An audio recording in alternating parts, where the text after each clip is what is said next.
But since you've been talking about making reference to a number of bills, I'll come to one bill that we've had extensive discussions with you on, apart from the affirmative action, the RTI. This one was very big and continues to be big. That's the LGBTQ plus bill. I see that smile on your face because you saw that coming.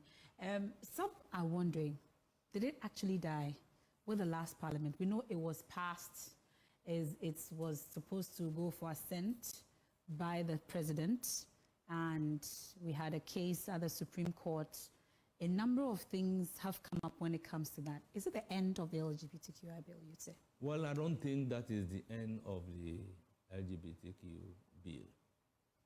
The former president has taken an intransigent position, you know, regarding issues relating to LGBTQ. Right from the former President Rawlings, may his soul rest in peace, he came out clearly to say that it won't happen during his lifetime, or during his tenure of office as president. President Kufuor came and said that the issues relating to LGBTQ is not known to us, it's foreign to our culture. So he is not going to agree to such a thing to happen. The late President Mills came to the throne as president and also said that never on earth will he endorse LGBTQ in Ghana. It's forbidden. President John Dramani Mahama came and said the same thing to LGBTQ. So we've not seen the activities of the LGBTQ. It was only when former President Nana Akufo-Addo made a categorical statement that the LGBTQ is bound to happen. Then, and that a discussion would have to happen when it comes to that. Yes. I'm not sure it was categorical that it's bound to happen. Well, well, if he said that, just like the way other presidents, successive presidents have been making the assertion that it will not happen.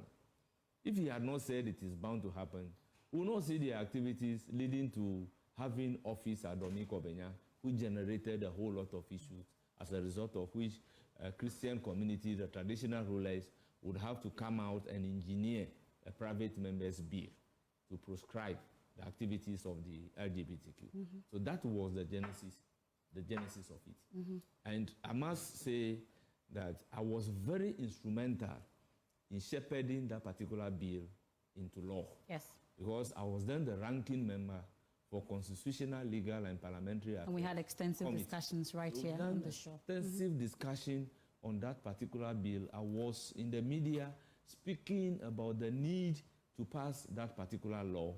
And finally, Parliament of the Republic of Ghana had passed that particular bill, exercising its authority under Article 106. But Article 106, after the passage of the law, 7 and 8 would then be invoked. Because after Parliament has passed the bill into law, it will not become a full law until it's given an assent by the President of the Republic of Ghana. And that did not happen. Article 106(7). And the procedure is spelled out that in the event that the President have a cause not to assent to the bill, then he must inform Parliament the reason. First, he must signify within 7 days his willingness to assent to the bill or not. And within 14 days, tell Parliament the reason for his inability to assent to the bill in case that he would not assent to the bill.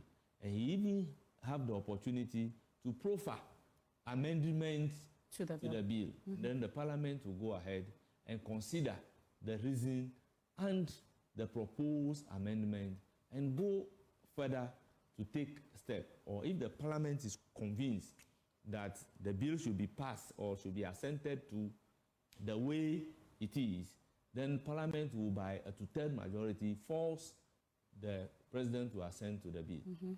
But here lies the case. There was a derogatory letter from the Secretary to the President that Parliament should not even submit the bill to the President for assent. Because there was a case in the Supreme Court. It's a constitutional function to be performed. Even if there is a case in the Supreme Court, I wouldn't write such a derogatory letter that Parliament should desist. You understand? Okay. If you know as a president that there is a case at the Supreme Court that binds you from assenting to the bill, then you take delivery of the bill and write to Parliament that owing to the fact that there is a case pending at the Supreme Court over this particular bill, you have decided to abide by the decision of the Supreme Court. So all that is a lot of water that has gone under the bridge. Going forward, Parliament should desist and refrain from submitting the bill. It's a constitutional function that will have to be. So the key question for me, what then happens to it? Can this president inherit? President John Dramani Mahama, under the 9th Parliament, the LGBTQ bill will be passed and assented to. It will come back for passage. Yes, and again. It will be assented. When are we starting that process? Are you aware? Well, I wouldn't be able to know when we are starting the process. These are some of the reasons why people think we are in a hurry to vet the people. As we speak right now, we do not even have the Attorney General and Minister of State. These are some of the things, either it will come as a government bill or it may resurface in Parliament still as a private member's bill.